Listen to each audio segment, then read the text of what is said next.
Avec Erwan et Gauthier, je me suis trouvé deux partenaires de jeu. Êtes-vous disponible pour jouer ce soir au tennis? Est-ce que tu as ton téléphone et tu peux aller sur Sport Tribes et effectivement créer une activité? Alors c'est ça, Sport Tribes, c'est une façon de se trouver des partenaires.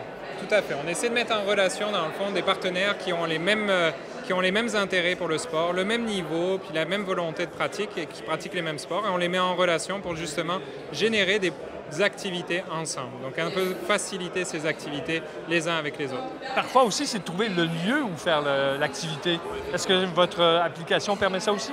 Oui, effectivement, on va référencer tous les lieux de pratique à Montréal pour tous les sports. Donc ça va vous permettre de savoir où est-ce que vous pouvez trouver un terrain. Et ça, c'est quelque chose qu'il n'y a pas actuellement à Montréal. Je ne peux pas facilement savoir où se trouvent les terrains. Je connais peut-être quelques terrains près de chez moi, mais je ne connais pas les terrains dans un autre arrondissement, par exemple. J'ai dit le tennis, mais je pense que tous les sports ne sont pas encore dans votre application. Qu'est-ce qu'il y a comme sport disponible? Tout à fait. Pour le moment, on s'est concentré donc sur 3 sports. 2 sports qui sont très larges, donc notamment la course à pied et le cyclisme, et le tennis qui est le 3e sport pour justement insérer cette notion de possibilité de réserver des installations directement à même la plateforme. Alors là, vous me surprenez, faire de la course à pied, il faut avoir des amis? C'est toujours plus intéressant de pratiquer en groupe la course à pied. Moi-même, j'ai parti à un club de course, puis je peux vous assurer que c'est vraiment beaucoup plus intéressant de pratiquer la course à pied en groupe que tout seul, et puis c'est beaucoup plus motivant surtout. Comment vous avez mis ça sur pied? Qu'est-ce que ça demande comme technologie, mettons? Sans être technique, on a monté toute une ossature en arrière avec laquelle on se connecte via notre site web, en fait, qui est en responsive design, ce qui veut dire que vous pouvez vous connecter depuis n'importe quel appareil.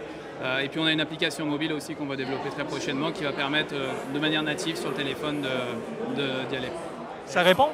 Oui, en quelque sorte. En fait, ce qui est très, très important dans ce qu'on a développé, c'est qu'on a un algorithme de programmation qui est en arrière qui rend la plateforme intelligente.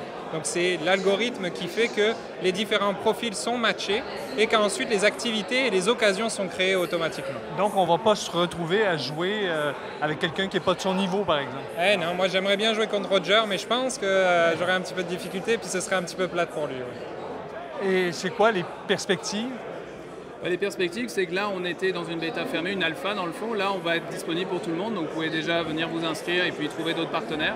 Et puis on va progressivement proposer de nouveaux sports et puis s'étendre géographiquement. Sport Tribes, d'où ça vient le nom? Vous êtes des bons Français qui avaient trouvé un nom anglais? On est allé un peu dans le volet anglophone, tout simplement parce que oui, à Montréal, mais on vise un petit peu plus large aussi.